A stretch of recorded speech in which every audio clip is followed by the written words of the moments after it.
ನಮಸ್ಕಾರ. ನೋಡಿ, ನಮ್ಮ ಆನೇಕಲ್ ತಾಲೂಕಲ್ಲಿ ಇಂಡ್ಲಹೊಳೆ ಗ್ರಾಮದಲ್ಲಿ ಚಿಕ್ಕನಹಳ್ಳಿಯಲ್ಲಿ ಮುನ್ರಾಜಣ್ಣವರು ವಿಕಲಚೇತನರಾಗಿರ್ತಾರೆ. ಅವರು ನೋಡಿ, ಇಲ್ಲಿ ಸುಮಾರು ವರ್ಷ, ಒಂದು 70-80-100 ವರ್ಷ ಹತ್ರನೇ ಅವ್ರ ತಂದೆ ಕಾಲದಿಂದ ಮನೆ ಕಟ್ಕೊಂಡು ನೋಡಿ ಇಲ್ಲಿ ವಾಸ ಮಾಡ್ತಾ ಇರ್ತಾರೆ. ಇದರಲ್ಲಿ 2 ಎಕರೆ ಚಿಲ್ಲರೆ, 3 ಎಕರೆ 20 ಕುಂಟೆ, ಸರ್ವೆ ನಂಬರ್ 24ಅಲ್ಲಿ 1925 ಸ್ವತಂತ್ರ ಬರೋದಕ್ಕೆ ಮುಂಚೆಯಿಂದಾನೆ ಇವರು ನೋಡಿ ಇಲ್ಲಿ ತಗೊಂಡು ಅವ್ರ ತಂದೆ ಕಾಲದಿಂದ ಜೀವನ ಮಾಡ್ತಾ ಇದ್ದಾರೆ. ಇದರಲ್ಲಿ ಏನಾಗಿದ್ದಾರೆ ಅಂದ್ರೆ, ವಿಕಲಚೇತನರಾಗಿರೋದ್ರಿಂದ ಈ ಅಕ್ಕಪಕ್ಕದವರು ಭಾರಿ ಅವ್ರಿಗೆ ತೊಂದರೆ ಕೊಡ್ತಾ ಇದ್ದಾರೆ. ನೋಡಿ, ಅದ್ರ ಬಗ್ಗೆ ನಾವು ಏನಂತ ಅವ್ರನ್ನೇ ತಿಳಿಸೋಣ ಅಂತ ಇಲ್ಲಿ ಬಂದಿದ್ದೀವಿ. ಅವ್ರು ನಮ್ಮ ಹತ್ರ ಕಮ್ಯುನಿಟ್ ಮಾಡಿದರು, ನಾನು ವಿಕಲಚೇತನನಾಗಿದ್ದೀನಿ ನೋಡ್ರಿ, ನಮ್ಮ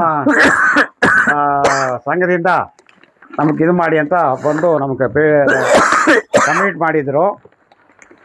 ನೋಡಿ, ಅದಕ್ಕೋಸ್ಕರ ತಾವು ಬಂದಿದ್ದೀವಿ ಇಲ್ಲಿ. ನಮ್ಮ ಸಂಘದಿಂದ ನಾವು ವಿಕಲಚೇತನರಿಗೆ ಸಪೋರ್ಟ್ ಮಾಡಬೇಕು ಅಂತ ಇವತ್ತಿಂದ ನೋಡಿ, ನಮ್ಮ ವಿಕಲಚೇತನರಿಗೆ ಯಾರೇ ಆಗಲಿ ಕಾನೂನೇನಿದೆ, ಕಾನೂನು ರೀತಿಯಲ್ಲಿ ಮಾಡ್ಕೊಂಡು ಹೋಗಲಿ, ಅದೇನೂ ಪ್ರಾಬ್ಲಮ್ ಇಲ್ಲ. ಇವ್ರಿಗೇನೇ ತೊಂದರೆ ಕೊಡೋ ಪಕ್ಷದಲ್ಲಿ ನಮ್ಮ ಸಂಘ ಸುಮ್ಮನೆ ಇರೋದಿಲ್ಲ. ಅದಕ್ಕೆ ಏನು ಪರಿಹಾರ ಅವರು ಕೊಡಿಸ್ಬೇಕಾಗಿರೋದು ನಾವು ಕೊಡಿಸ್ತೀವಿ. ಅವ್ರನ್ನೇ ಏನೇ ನಡೀತು ಮುಂದಕ್ಕೆ ಕೇಳೋಣ, ಬನ್ನಿ, ಬಂದು ಆಮೇಲೆ ತೋರಿಸ್ತೀವಿ. ಎಲ್ಲ ನಮ್ಮದೇ ಹಸುಗಳು ಈ ಸಡ್ಡು ಇವೆಲ್ಲ ಇಂಥ ಬಸ್ತಾನಲ್ಲಿ ಇದ್ದೀವಿ.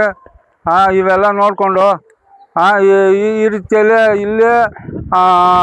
ಇಲ್ಲಿ ದೇವಸ್ಥಾನ ಕಟ್ಟಿದ್ದೀವಿ. ನೋಡಿ, ಆ ಕಡೆ ಕೋಳಿ ಗಿಳ ಮೇಯಿಸ್ಕೊಂಡು ಜೀವನ ಮಾಡ್ತಾಯಿದ್ದೀವಿ.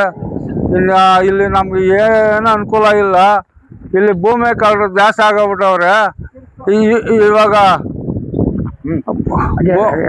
ಭೂಮಿ ಕಳ್ಳರು ಜಾಸ್ತಿ ಆಗೋಗ್ಬಿಟ್ಟವ್ರೆ. ಏನು ಇವಾಗ ರೇಟ್ಗಳಾಗಿರೋದಕ್ಕೆ ನಮಗೆ ಭಾರಿ ಹಿಂಸೆ ಕೊಡ್ತಾವ್ರೆ. ನಾವು ಏನು ಬದುಕೋಣ ಬೇಡ ಅನಿಸ್ಬಿಟ್ಟೈತೆ. ನಾವು ಯಾವ ರೀತಿ ಬದುಕಬೇಕು ಅಂತ ನಮ್ಗೇನು ಗೊತ್ತಿಲ್ಲ. ಬದುಕೋಕೆ ಅನ್ನೋದು ದಾರಿ ಕೊಡ್ತಾ ಇಲ್ಲ.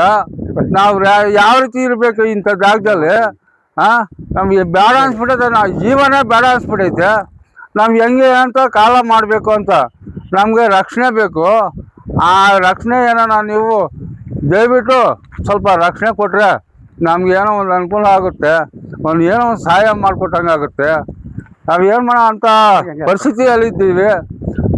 ಅದನ್ನು ಏನೋ ನೋಡಿಕೊಂಡು ನೀವು ಒಂದು ಇದು ಮಾಡಬೇಕು. ಸಮಯ ನಿಮ್ಮನ್ನು ಬೇಡ್ಕೊಳ್ಳೋದು ಅಷ್ಟೇ. ಇಲ್ಲಿ ಭೂಮಿ ಕಳ್ಳರು ಜಾಸ್ತಿ ಆಗೋಗ್ಬಿಟ್ಟವ್ರೆ. ಅದು ರಾತ್ರಿ ಹೊತ್ತು ಇರೋಕ್ಕೆ ಭಯ ಆಗುತ್ತೆ. ಭೂಮಿ ಕಳ್ಳರಾಗಿ ಏನು ಮಾಡ್ತಾ ಇದ್ದಾರೆ? ನಿಮಗೆ ಏನು ತೊಂದರೆ ಕೊಟ್ಟಿದ್ದಾರೆ? ರಾತ್ರಿ ಹೊತ್ತು ಇರೋಕ್ಕೆ ಆಗಲ್ಲ. ಒಂದು ಭಯ. ಇಲ್ಲಿ ಮುಂಚೆ ಮನೆ ಭಯ. ಏನು ಮಾಡೋದು?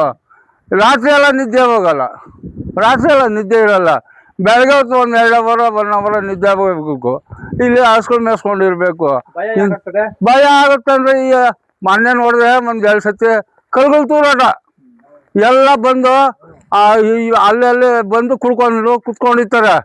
ಆಮೇಲೆ ನಾಯಿಗಳು ಸುಲಭಸ್ಕೊತವೆ. ನಾಯಿಗಳು ಬಂದು ಸುಲಭಸ್ಕೊಂಡಾಗ ಕಲ್ಗಳು ಬೀಸ್ತಾರೆ. ನಾಯಿಗಳಿಂದಾನೇ ನಾವು ಆವಾಗ ಎಚ್ಚರಿಕೆ ಕೊಟ್ಬಿಡ್ತಾರೆ ನಾಯಿಗಳು. ಆವಾಗ ಇನ್ನೇನು ಮಾಡೋದು? ಅಷ್ಟೊತ್ತಲ್ಲಿ ನಾವು ಎಲ್ಲಿ ಹೋಗೋದ? ಅಷ್ಟೊತ್ತಲ್ಲಿ ಹೋಗ್ಬೇಕಾದ್ರೆ ನಾನು ನಮ್ಮ ಹೆಂಗಸ್ರು ಇಬ್ಬರೇ ಇರೋದು. ನನ್ನ ಮಗನೊಬ್ಬನು ಅವ್ನು ಕೆಲ್ಸಕ್ಕೆ ಹೋಗ್ಬಿಡ್ತಾನೆ. ನಾವೆಲ್ಲಿ ಹೋಗೋಣ?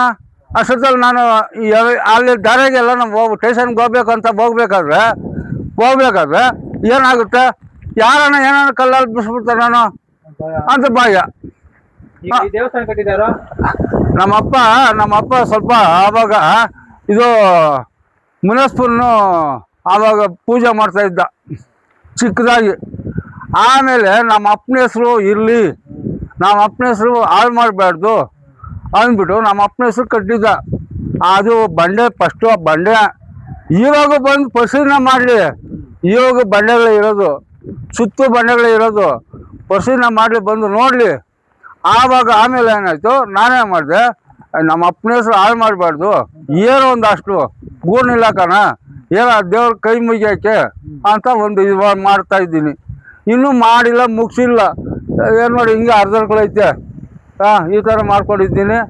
ಏನೋ ಭಗವಂತ ಯಾವಾಗ ದಾರಿ ಕೊಡ್ತಾನೋ, ಏನು ಮಾಡೋಕ್ಕಾಗಲ್ಲ. ಏನೋ ದಾರಿ ಕೊಟ್ಟಾಗ ಏನೋ ಮಾಡೋಣ ಅದಕ್ಕೆ. ಏನು ಯಾವ್ಯಾವ ಕಥೆಗಳು ನಮಗೆ ನೆಮ್ಮದಿಯಾಗಿ ಊಟ ಮಾಡೋಕ್ಕೂ ನೆಮ್ಮದಿ ಇಲ್ಲ, ಮನೆಗೆ ನೆಮ್ಮದಿ ಇರೋಕ್ಕೂ ನೆಮ್ಮದಿ ಇಲ್ಲ. ಹಾಗೆ ಮನೆ ತಗೋರಿ.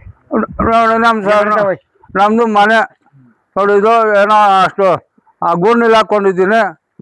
ನಮ್ಮದು ಮನೆ, ಹಸ್ಗಳ ಮನೆ ಇದು, ದೇವಸ್ಥಾನ ಇದು ನೋಡಿ. ಹಿಂಗೆ ವನವಾಸ ಪಡ್ಕೊಂಡು ಇಂಥ ಕಾಡಲ್ಲಿ ಇದು ಮಾಡ್ತಾಯಿದ್ದೀನಿ ನೋಡಿ. ನೀವೇ ಪರವಾಗಿಲ್ಲ, ಅದಕ್ಕೇನು ಎಲ್ರಿಗೂ ಒಂದೇ, ನಮ್ಮದೇ ಅಲ್ಲ, ಎಲ್ರಿಗೂ ಒಂದೇ ನೋಡಿ. ನೋಡಿ ಈ ಥರ ಸೆಡ್ ಹಾಕ್ಕೊಂಡು ಹಸ್ಗಳು ಅಲ್ಲಿ ಇದು ಮಾಡಿಕೊಂಡು ನೋಡಿ, ಈ ಕಡೆ ಬಂದು ನೋಡಿ. ಪರವಾಗಿಲ್ಲ, ಎಲ್ಲ ನಾನು ಈ ಥರ ಮಾಡ್ಕೊಂಡಿದ್ದೀನಿ. ಏನು ಮಾಡ್ತೀಯ? ಯಾವ್ದಾರು ಐತೆ ನಮಗೆ, ಏನು ಅನುಕೂಲ ಐತೆ? ಯಾವುದು ಆಸ್ತಿ ಮಾಡಿದ್ದೀನಾ? ಇವತ್ತಿಗೂ ₹1 ಆಸ್ತಿ ನಾನು ಮಾಡ್ಕೊಂಡಿಲ್ಲ. ಆವತ್ತಿಂದ ನಾನು ಬಿಡ್ದಾಗಿಂದ ನಾನು ಹಿಂಗೆ ಇದ್ದೀನಿ, ವನವಾಸ ಮಾಡಿಕೊಂಡು ಕೂಲಿ ಮಾಡಿಕೊಂಡು. ನಾನು ಹ್ಯಾಂಡಿಕ್ಯಾಪಿಟ್ಟು